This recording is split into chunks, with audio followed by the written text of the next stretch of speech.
যা মা টুম্পা, এখন ক্লাসের ভিতরে যা, ভালো করে পড়াশোনা করবি কিন্তু, মনোযোগ দিয়ে ম্যাডামের কথা শুনবি, একদম দুষ্টুমি করবি না কিন্তু। আচ্ছা ঠিক আছে বাবা, খুব ভালো করে পড়াশোনা করবো আমি, তুমি কোনো চিন্তা করো না বাবা। এ কি রে শেফা, তুই এখানে আমার বাড়িতে কাজে না গিয়ে স্কুলের সামনে দাঁড়িয়ে কি করছিস রে? হ্যাঁ, প্রতিদিন এভাবে দেরি করে কাজে গেলে কিন্তু তোর মাইনে কেটে নিব। হ্যাঁ মালকিন, মেয়েটার আজ স্কুলের প্রথম দিন, তাই ওর বাবা আর আমি কাজে যাওয়ার আগে মেয়েটাকে পৌঁছে দিতে এসেছি। আমি আপনার বাড়িতে গিয়ে তাড়াতাড়ি সব কাজ করে দিব মালকিন। কি কি বললি? সামান্য কাজের মেয়েদের বাচ্চা কাচ্চা এখন এই স্কুলে পড়বে? হায় হায়, জাত গেল রে জাত গেল। তোদের বাচ্চা কাচ্চা পড়ানোর জন্য কি এই স্কুল তৈরি হয়েছে? তোদের বাচ্চা পড়লে আমাদের বাচ্চারা কোথায় পড়বে শুনি? আরে আরে কি হয়েছে কি হয়েছে? স্কুলের দরজায় এত চিৎকার চেঁচামেচি কিসের? যেন স্কুল নয়, মাছের হাট বাজার। তা বাপু, হাট বাজারের পশুকে স্কুলে ভর্তি করিয়ে নিলে তো মাছের হাট বাজারই মনে হবে। আমি সাফ সাফ জানিয়ে দিচ্ছি, এসব কাজের লোকদের বাচ্চা কাচ্চা যদি এই স্কুলে আসে, আমরা বাপু কারো বাচ্চাকে স্কুলে পাঠাবো না। হ্যাঁ না না, আমার মেয়েটাকে স্কুলে পড়ার সুযোগ দিন, আমরা মাঠে ঘাটে কাজ করি, কিন্তু আমার মেয়েটা তো মাঠে ঘাটে কাজ করে না, ওকে পড়তে দিন। শোনো মিসকে, বাঘিনী যখন প্রতিবাদ করছে তখন আমি আর তোমার মেয়েকে স্কুলে ভর্তি নিতে পারবো না, কারণ বাঘিনীর স্বামী এই স্কুলের সভাপতি। যাও তো, এবার মেয়েকে নিয়ে চলে যাও। ও বাবা, আমার কি আর কোনোদিন স্কুলে যাওয়া হবে না? আমি কি আর কোনোদিন স্কুলে যেতে পারবো না? আমি ওকে তোমাদের মতো ওদের বাড়িতে কাজ করবো মা। গরিবদের ভাগ্য একই মালায় গাথা, বুঝলি তো রে মা? রাজার ছেলে যেমন রাজা হয়, তেমনি গরিবের কাজের লোকের ছেলে অন্যের কাজের লোকই হয়। আমাদের স্বপ্ন দেখতে নেই, বুঝলি তো? নে এবার ঘুমিয়ে পড় রে মা। টাটা মা, টাটা বাবা, আমি স্কুলে যাচ্ছি, মেঘের উপরের স্কুলে। আমাকে ওই স্কুল থেকে কেউ তাড়িয়ে দিতে পারবে না। ওই স্কুলে কোনো ধনী গরিব ভেদাভেদ নেই। টাটা মা, টাটা বাবা। যা মা, ভালো করে পড়াশোনা কর, যা নিজের স্বপ্ন পূরণ কর, যা মা যা। এই তো আমার স্কুল, আমি স্কুলে পড়বো, অনেক পড়বো। আমি পথে ঘাটে কাজ করবো না, অফিসে কাজ করবো, পড়বো আমি পড়বো, আমি অনেক পড়বো, আমি অনেক পড়বো। কি রে টুম্পা, কি করছিস? কি এই সাত সকালবেলা অমন গাছের সাথে কি লড়াই করছিস? হ্যাঁ, হাতে পায়ে ব্যথা পেয়ে যাবি মা। লড়াই করছি মা, আমি তো এই গাছ পেয়ে ওই মেয়েকে স্কুলে যাওয়ার চেষ্টা করছি। জানো তো মা, জানো, আমি কাল রাতে স্বপ্নে দেখেছি মেঘের উপরে নাকি স্কুল আছে। বনের স্কুলে তো কেউ পড়তে দিবে না, তাই কি হয়েছে, আমি ওই মেঘের উপর স্কুলে গিয়ে পড়বো, কেউ আমাকে তাড়িয়ে দিতে পারবে না। দূর পাগলি, মেঘের উপর কোনো স্কুল নেই। কিসব বলছিস তুই? ওসব স্বপ্নেই হয়, বাস্তবে হয়নি। তাকে এসব কথা বাদ দে তো। তোর বাবা তো সকাল সকাল উঠে কাজে বেরিয়েছে, এবার আমাকেও কাজে বেরোতে হবে। মা, ও মা, তুমি কাজে যাওয়ার আগে আমাকে কিছু খেতে দিয়ে যাবে মা? খেতে বড্ড পেটটা চোচো করছে। তোর যে খিদে পেয়েছে তা তোর মুখ দেখে বুঝতে পেরেছি রে মা। মুখটা কিরকম শুকিয়ে গেছে, কিন্তু কি করবো রে মা, ঘরে যে কোনো খাবার নেই। তোকে কি খেতে দিই বলতো? থাক মা, আমার খিদে আর নেই, খিদেটা কেমন আমার কমিয়ে গেল। তুমি আর কেঁদো না তো মা। আচ্ছা ঠিক আছে রে মা, তুই কোনো চিন্তা করিস নে। আমি কাজে যাচ্ছি, ঠিক তোর জন্য খাবার নিয়ে আসবো। তোর বাবা সহ তিনজনে বসে খাবো, কেমন? আচ্ছা ঠিক আছে মা, তুমি যাও, আমিও বাড়িতে বসে কি করব, একটু বনতে ঘুরে আসি। এই যে টুম্পার মা, কাল পই পই করে বললুম আজ একটু তাড়াতাড়ি আসতে, তা শুনলে নে তো আমার কথা? হ্যাঁ মালকিন, আমি তো আগে চলে এসেছি, আপনার বাড়ির পাহারাদার আমাকে বাজার করতে বাজারে পাঠিয়েছিল। ও তাই বুঝি? এদিকে কিন্তু অনেক কাজ। আজ আমার মেয়ে বেলির জন্মদিন, বাড়ি ভর্তি আত্মীয় স্বজন আসবে কিছুক্ষণ পর। ও মা, তাই নাকি?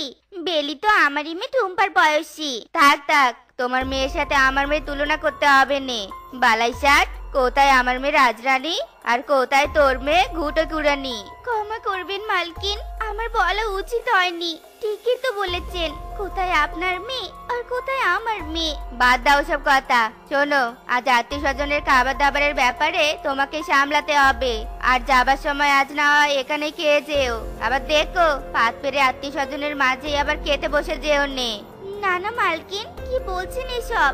মালকিন, একটা কথা বলি, আমার খাবারটা আজ না হয় বেঁধে বাড়িতে নিয়ে যাই, বাড়িতে সবাই মিলে খাবো। তোমাদের মতো গরিবদের এই এক দোষ, খেতে বললে ছুতে চাও। বললুম ভালো মুখে খেয়ে যেতে, আর এখন 14 গোষ্ঠীটা বেঁধে নিয়ে যেতে চায়। ইয়ে মানে মালকিন, মেয়েটাকে ছেড়ে তো কোনোদিনও কিচ্ছুটি খাইনি, তাই আর কি। আচ্ছা ঠিক আছে ঠিক আছে, সবার খাবার পরে যদি কিছু বাঁচে তবে নিয়ে যেও। যাও এখন কাজে যাও। যত সব ডং, এসব ডং দেখলে আর বাঁচি নে। তোমার ওই দেউলিয়া পানা আমার চোখের বিষ একেবারে।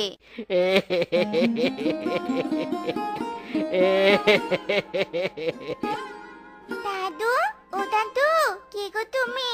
এমন নদীর পাড়ে বসে একা একা কাঁদছো যে? কি হয়েছে তোমার বলো? কিসের এত দুঃখ তোমার? দুঃখ? আমার চারপাশে শুধুই দুঃখ, ভারী দুঃখ আমার। দুঃখের কি শেষ আছে আমার?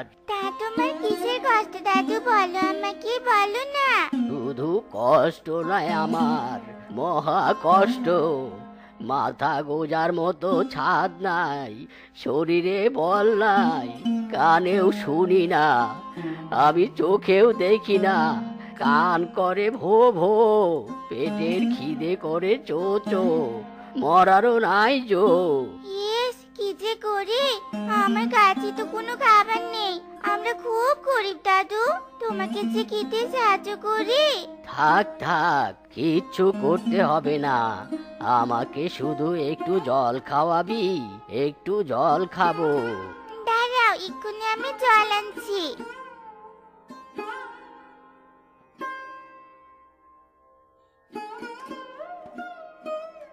আহা, তুই কত ভালো রে। তোকে দেখে আমার নিজের নাতনিটার কথা মনে পড়ছে। আমার নাতনিটাও তোর মতো ছিল দেখতে। ও দাদু, তুমি তো বড্ড অসহায়। চলো না গো, তুমি আমার বাড়িতে চলো। আমার কোনো দাদু নেই, তুমি আমার দাদু হয়ে থাকবে আমার বাড়িতে। না না, তা কি করে হয়? বলা নেই কওয়া নেই, কিভাবে তোর বাড়িতে যাব? তোর পরিবার আমাকে কিছুতেই মেনে নেবে না। আমার পরিবারের সবাই ভালো দাদু। চলো না গো, চলো, তুমি আমার পরিবারের সদস্য হয়ে থাকবে। চলো না দাদু। হা, তোর মতো আমারও একটা নাতনি ছিল, সেও এই রকম জেদ করত। কিন্তু কিন্তু হায় আমার কপাল, ছেলে আর ছেলের বউ মরার পরপরই সেও চলে গেল। তোর মুখ দেখতে সেই নাতনির কথাই মনে পড়ছে। তুই যখন এত করে বলছিস, আমি আর না গিয়ে থাকতে পারবো না। চল চল। চলো দাদু, চলো, কি মজা।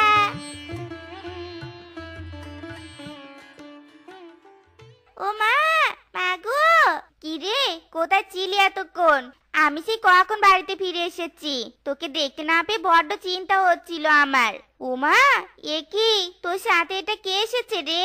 দাদু গো দাদু, জানো তো মা, এই দাদুর না খুব অসহায়, নদীর পাড়ে বসে কাঁদছিল।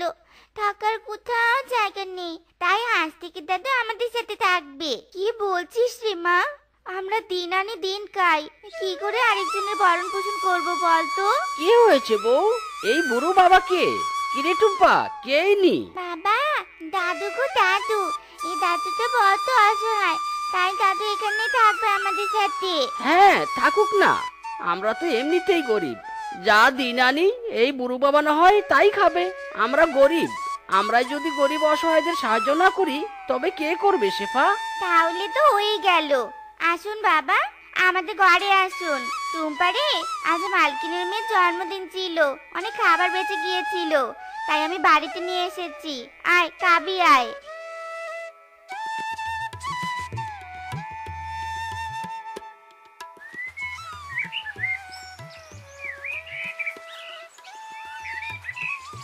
কিরে টুম্পা, তো দাদু কোথায়? কোথাও যে দেখছি না। দাদু তো বাড়ির পিছনে গিয়েছে মা, বাড়ির পিছনে ঝোপঝাড় পরিষ্কার করে ভেষজ গাছপালা রোপণ করবে। কি বলছিস রে তুই?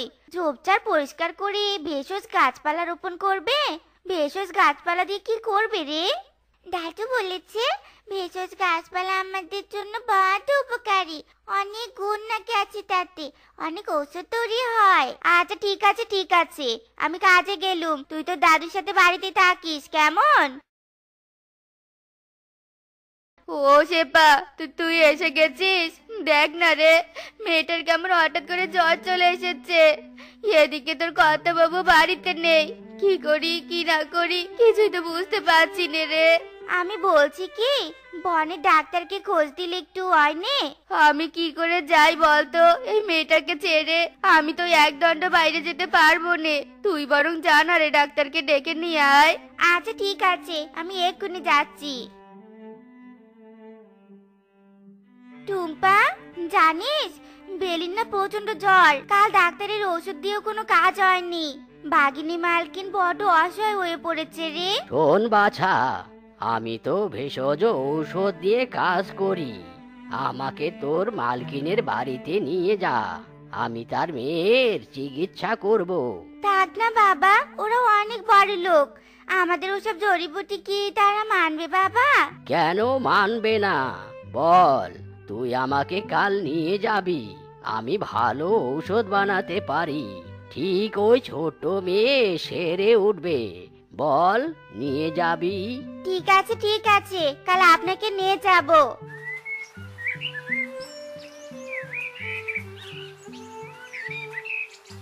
শোন শেপা, তোর এই বুড়ো বাবার জেদে আমি চিকিৎসা করতে দিয়েছি। যদি আমার মেয়ের কোনো ক্ষতি হয় তবে কিন্তু আমি ছেড়ে কথা বলবো না। ওসব জড়িবুটি দিয়ে কি কাজ হবে শুনি? হবে কাজ, হবে, দেখে নিও, হবে কাজ। বিশ্বাসে মিলায় বস্তু, তর্কে বহুদূর।